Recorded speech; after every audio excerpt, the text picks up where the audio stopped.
G'day, this is Captainoob, and this is a Crusader Pistol. This is a standalone pistol that is very similar to its incarnation in Fallout 76, but there is a few differences which I find are significant enough to point out. Firstly, this thing doesn't run on the perk card system, so I don't have to mess around with any perk cards to get the best damage out of this thing, which is worth its weight in gold. I hate the perk card system. Perk charts are superior, so let's hope that system never, ever comes back to a Bethesda game ever again. Delete it, put it in the bin. And secondly, there's a couple of more customization options for you to choose from to allow this thing to have a little bit more versatility, which is kind of nice. And there's also a difference in the animations. This thing runs off a seemingly modified version of the 10mm animations that is not quite as smooth and crisp as the Fallout 76 ones, but it does the job, so let's get into it. There's also custom sounds, should mention that. First of all, we've got the receivers. I believe these are a little bit different to what you'd find on the Fallout 76 version of the Crusader Pistol, but if we pop this up to the advanced receiver, that gives us a good amount of damage with the DPS of almost 1,000, but we can push that further a little bit later on. The barrels are the same. You can extend that barrel to increase its range and make it slightly more accurate in that over a distance and holds that damage for just a little bit longer before it drops off. Next, we've got the grips. There's no grip options for this thing in Fallout 76, so you can throw it on a sharpshooter's grip, a little bit like the 10mm pistol and Deliverer from the vanilla game to get better recoil and hipfire accuracy. Always a plus. And of course, you've got the elemental things like you find in Fallout 76. So there's Pyro, Fusion, Cryo, and 556, which I intend to check out all of these. But in terms of raw damage output, I really can't go past the 556 mag here, so we'll do that. And that gives us a DPS of 1,300. Very, very nice indeed. Next, we've got the sights. You can have standard sights, reflex sights in circle, or just a normal dot. And there's also an option for a scope. I don't think that's in Fallout 76, but I could be wrong there. But having a sniper status Crusader pistol seems good to me. Next, we've got the muzzles, either a compensator for recoil control, looks really cool actually, or a suppressor that'll increase our DPS again because of Ace Operator. So that's hitting for 1,800 points of damage per second, which is strong. And as a baseline, you've got the assault rifle in this game that gives you about 1,400. So that's sort of where we want to be when we look at these modded weapons to know if their performance will be good enough. And of course, you've got a legendary effect if you want it. Just one though, not three. So look out. You're going to have... Actually, no, that's good for like the instigating legendary effect, because when it says double damage, it actually does mean double damage. How good's that? Anyway, so facetiousness aside, that's one of our Crusader pistols, Suppressed Advanced 556. Let's go over and find some more and make more and see what we can do with them. The Crusader pistol is injected onto the leveled list if you have the Robco patch installed with this thing. But if you don't have that, or you just don't want to fork out the caps to get the Crusader pistol, well, you can find one right here in the Cambridge Police Station. And here's local map for reference. That's helpful. But yeah, this is where you find Paladin Dan, so you know the game will direct you to it, and it's a very easy find. But there's a couple of others, so let's quickly go over those. Another one is located here in the National Guard training yard, which is here on the local map. It's in this room next to Knight Tara Aslan. She's part of the Lost Patrol quest line, but she'll have a Crusader pistol waiting just for you. And the last one you'll find inside of Recon Bunker Theater. It's part of the same quest line, so it's kind of odd how it gives you one super early and then another one when the quest is done. But it's on his steamer trunk, pretty simple. You've now got three, count them, three Crusader pistols. The first of the uniques will be found in Poseidon Energy, which is this location down here. You'll have to go through the sub-levels. There's some raiders holding off some Mirelurks, but for simplicity's sake, we'll just start from this here front door. So you just want to walk in an easterly direction and keep pushing east as far as you could possibly go in this. And once you find this staircase, you're in the right spot, because underneath that there is a safe here that is master locked. I've just unlocked it ahead of time so you wouldn't have to sit through that. And it's an enclave version of a Crusader pistol. It has a plasma magazine and also classified schematics where you can learn that plasma magazine so you can distribute it onto other types of Crusader pistols. So that's neat. And there is another unique that is located in the Pridwood. Now, if you've already destroyed the Pridwood, then you're shit out of luck. But when you go into the main deck, just behind, you'll find Maxon's room. You can read his terminal for some forgotten lore. Yes. And there's Reclaimer. Ignores 30%, so it's got the penetrating legendary effect. And yeah, it's got some red paint on it. That's cool. We'll probably do that one up with, I don't know, maybe some fire because it's, I'm going to pinch Max and stuff. Nice.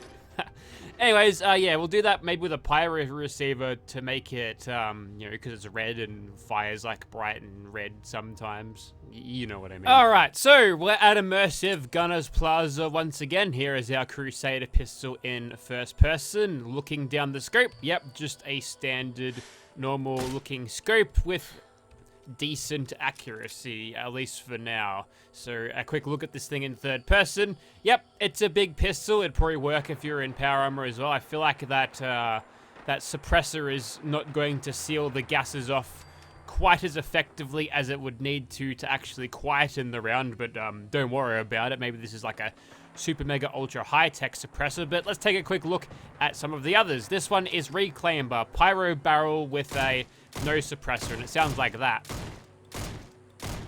Pretty cool. And this is Eden's Revenge with a suppressor, because suppressed energy weapons, they can totally be a thing. And I want to take a little bit of a moment just to admire the sound, because the way this thing fires, listen closely, they've made it so it works whether it's firing energy rounds or just normal bullets. I don't know if they've spent a long time engineering the perfect sound to make it sound like it's feasible and it would work with any of the calibers or different ammo types that it'd be firing, but I think that's brilliant, so good job. This one here has the fusion laser barrel thing. Also, it's little, there's a little light thing that's moving around. You can barely see it, but it's there. And just standard iron sights for this one. That's what the iron sights look like. Nothing too spectacular, of course. And I've got a shorter barreled version here. Nope, wait, no, that's a longer barrel. This one's cryo barrel. And you'll notice that it's got the same projectiles as a Gauss rifle and will eject cryo things, which who even knows where they are. I think that's a bug. I don't think it's supposed to happen like that, but don't worry about it. And lastly, we've got a shorter barreled reflex sight plasma shooting thing for maximum damage and potentially lots and lots of gun fu action. But we'll start off by doing a little bit of sniping. So maybe we'll just take out these turrets first. Maybe? Yeah, we'll do that. Well, that's not a mysterious stranger, a Grim Reaper sprint. And despite being at a fairly long range here, everything should be a crit, by the way. We've done a pretty good job at killing these guys so far. Now, I think probably the biggest flaw about this thing is its magazine size. It's not a very big magazine, so the sustained fire potential, not quite as impressive as other pistols, but yeah, this thing is chambering 5.56. So maybe it's feasible or less, more realistic. This thing would have such a lower ammo capacity or a lesser ammo capacity than the standard other ones, but no, it's all at 12. Probably a balancing thing. Now, worth mentioning that the tertiary or the secondary effect from the gunslinger perk tree is the ability to disarm your enemies, which is helping me sometimes, but mostly I'm doing enough damage to kill these guys in a single shot. Yeah, as expected, gun fu doing a lot of good work here. And if I'm not firing this thing too fast, it's actually fairly precise. And having a scope on a pistol like this, oh, it's good stuff, I'll tell you that much. Do I keep this going? Sure, why not? That rapidly vibrating gunner needs to go down. Okay, one more. Just that guy's in sniping distance, yeah. So there appears to be a decent amount of spread when using this thing. But if you take your time and let the spread reset between shots, then sniping should be no problem. When you get closer though, that rate of fire, you'll be thankful you're having it, that you've got it. He didn't last very long. Did I shoot the mysterious stranger as well? Anyway, so we have to get in nice and close to actually deal a lot of damage to these guys, and there's basically zero recoil to speak of, so why not aim for the head and get that extra little bit of damage? You're almost hitting 200 for headshots, which is pretty good. But let's move on to Eden's Revenge. Nice little callback to Fallout 3, of course. President Eden is a fascinating character, and I wonder if this was done deliberately, but you've got a President of the United States that's a robot, which is already weird enough by itself, but the man they chose to voice him was Malcolm McDowell. McDowell? Whatever. You know what I mean. And he's a British man, so, you know, it's like the Empire Strikes Back right there. Now, a British man is in charge, or a British robot man is in charge of the United States, so, yeah, they're not coping well after the loss of whoever the president was in Fallout 2, I guess. The President of the United fucking States of America. Who do you think I was talking about? So, quick problem with Eden's Revenge here. We are using plasma projectiles, which you can't really see unless you were in third person, but there is some travel time here, which means targets that are leading or that are moving, you'll have to lead, and they're going to make it slightly hard to hit. Luckily, the damage sort of makes up for that. If you can get in nice and close, you'll do a pretty good job against these guys. Let's go over to laser beams now. Nice. Get these iron sights working out for us. And I think we've got the Brotherhood of Steel coming in. They're going to have a little bit of a sticky beak, see how their great pistol's doing. So functionally, this thing is pretty much the same as other suppressed things that we've seen before. It shoots laser beams though, which is different. Which you'd think would be less for stealthy applications, because you can easily pinpoint where exactly the laser is being shot from because it's a giant beam of light. But you know, the enemies, they're polite. They pretend not to notice such things. But now I suppose we'll go over to our cryo one. Whether this can freeze things, or I suppose I'll see if I get a crit freeze, like the freezing legendary effect. No, but it does make them super white, and we are ejecting the cryo cells. That's very distracting. Please stop that.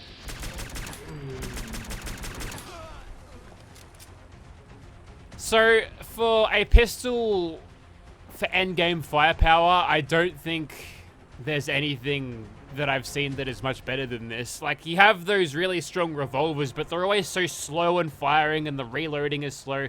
This is a proper non-poser endgame weapon. This has the power that you need for a pistol gun playthrough to crush basically everything. Is it overpowered?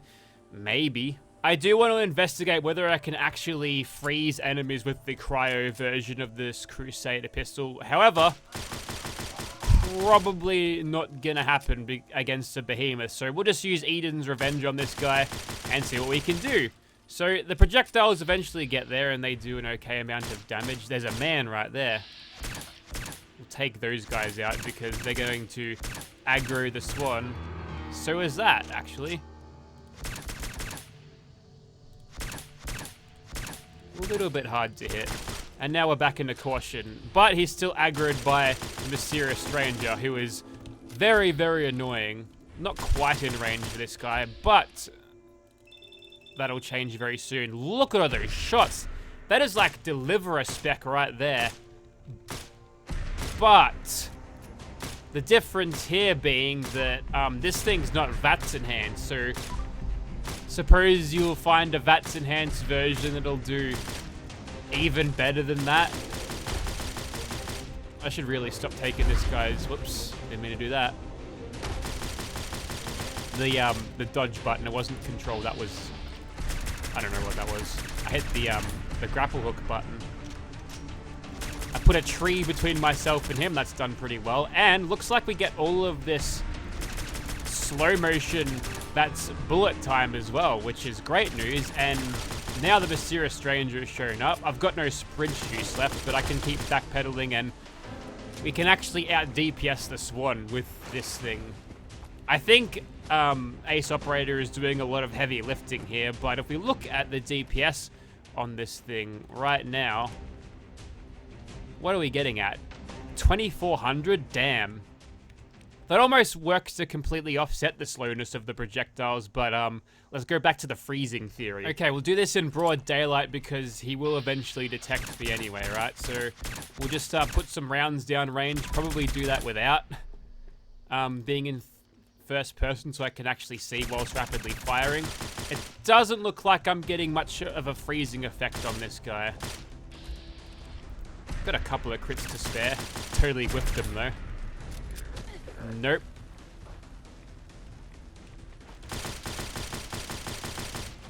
Don't know. Some of the gunners that I hit, they were immediately covered in that freezing texture. I'm not sure if that's like a movement speed penalty or anything. I'm going to get so many crits back. Wow, that was fast. I suppose I should just start using them, right? Not that I'm doing a ton of damage here, but I'll take all of that extra. You know what? I would have thought I would have done slightly better damage there. Let's go over to a short-barreled plasma one, which is on number 6. And just see the difference here. I can get all of those shots, max out the VATS thing. Like, I can't put any more in. That's how strong that is.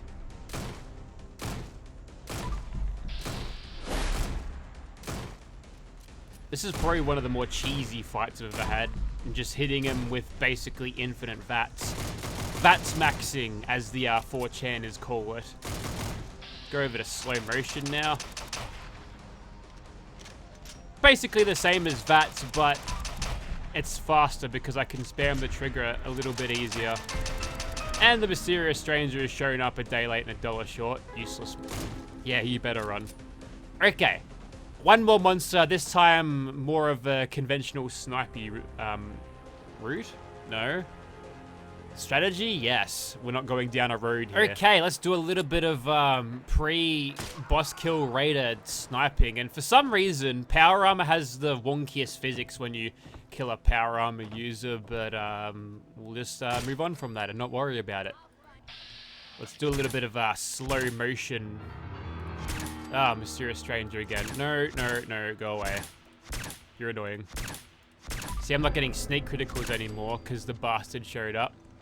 I'm so glad that friendly fire is enabled with that thing because sometimes you just want him to stay away so he doesn't show up and ruin your glorious sneak criticals. Cheeky little level up there. Don't think I was in danger for long enough there to make the combat music start. Not that I'm really in danger anyway. If the game doesn't even think you're in danger, you could be in full combat and the combat tracks won't even play. Like, just then, in fact. There's also a raider in there. You know what? Let's just hit him. If we aren't hitting him properly... Come on, Penetrator. There we go. I think we're finished with the raiders here anyway, but how does it fare against a vanilla game Big Bad? Well... Yeah, that's why we don't fight normal queens. They give them a good old buff in Fallout 76, so the fights don't end up quite like that. Anyways, let's zero in on the head and crit for days. Oh yeah. The worst part about this is he's probably a little bit too far away to get the full measure of damage, but even then, we're still crushing him. Now that he's coming a little bit closer. What we could do here is, maybe we'll just do this. Get a little bit of gun through the manual way. Actually, we've got all of these crits. Hit him in like an AT-AT. Go for the legs. If they're not facing you, go for the legs. Not that you need a full-on strategy guide for taking out Mirelurks. They're just crabs. They're not that scary. The only time when they are scary is when you're low level and shooting them in the legs would do absolutely nothing anyway.